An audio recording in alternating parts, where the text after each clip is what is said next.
actually kind of like the last one. Oh, that's nice. Right. Because if you're like super upset or tense about it, doing something kind for somebody else actually like forces you out of that mindset. It like makes you happy. People. Right. Also, most airports have bars, so you got that going for you too. There's It's another that option Yes, too. it's true. Thank you, Keith. If you're so We know where to inclined. find you. Those, the stories. I mean, it is what it is, right? And that's all you can do is you just go in there and do the best you can and hope it doesn't get too crazy. That's about. Especially when it's a weather situation. Yeah. Whether where Which you're going or the where you Southwest are. thing was a combination, as we've learned, since they have an antiquated software system. They went point to point. All this other stuff was going on there. But I once disagreed with a ticket agent who said that my flight was canceled for weather because there was no weather between me and my flight, and they changed the code to personnel issue, and that entitled me to a different Flash set. your weatherman badge. I was like, I'm not trying to be a jerk at all. I'm like, I just don't see anything at all. Could you be more specific on it? And they came back and were like, oh yeah, no, we just don't have enough flight attendants.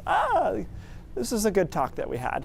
High temperature 48 in Portland today, 56 in Sanford, 59 in Portsmouth. My friends down in Massachusetts were telling me they're popping some low 60s for a high today. So very unwinter-like, and overnight tonight will be only dropping down into the mid and upper 30s, even 40 or so in Portland and Sanford. So it will obviously not be a very frigid night, which will set us up nicely for tomorrow. A lot of us over central and southern Maine will be able to get to 50 tomorrow pretty easily.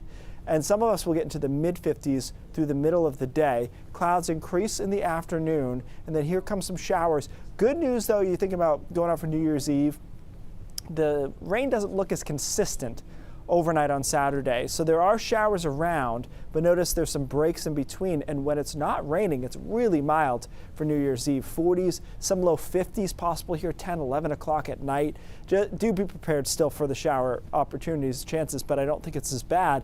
And in the same vein, it moves quicker, the storm does, on Sunday. So we start with some showers in the morning, but we probably clear out Sunday afternoon and actually end up with the balance of the weekend being really pleasant, mild, and the rain just being sandwiched in between. You can see the model's kind of backing off on total rainfall amounts too. Now 0.3, 0.4 inches of rain, so lower amounts compared to before and faster. All good stuff when you talk about the weekend. So there goes that storm on Sunday. Monday looks quiet, nothing really going on. Next system moves in on Tuesday. A little cold air in the mountains in northern Maine initially will mean a mix there. The rest of us will be rain from the get-go. And then scattered showers on Wednesday, but back into the mid-50s, even some low 60s here on Wednesday.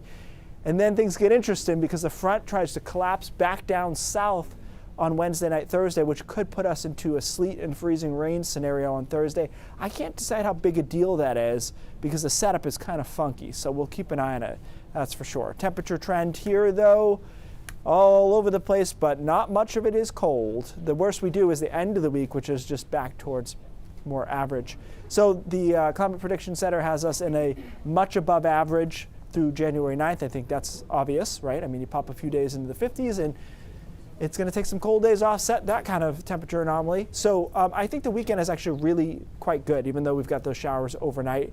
Nice on Monday, and then Wednesday could be good too. Scattered shower, but into the 50s, and then we'll see what happens on Thursday there. Certainly not impossible to get a freezing rain event behind it being 50, because remember, the ground being too warm is a myth. We've talked about this. Okay, but I haven't seen this exact setup before, so we'll wait before we get too concerned about that.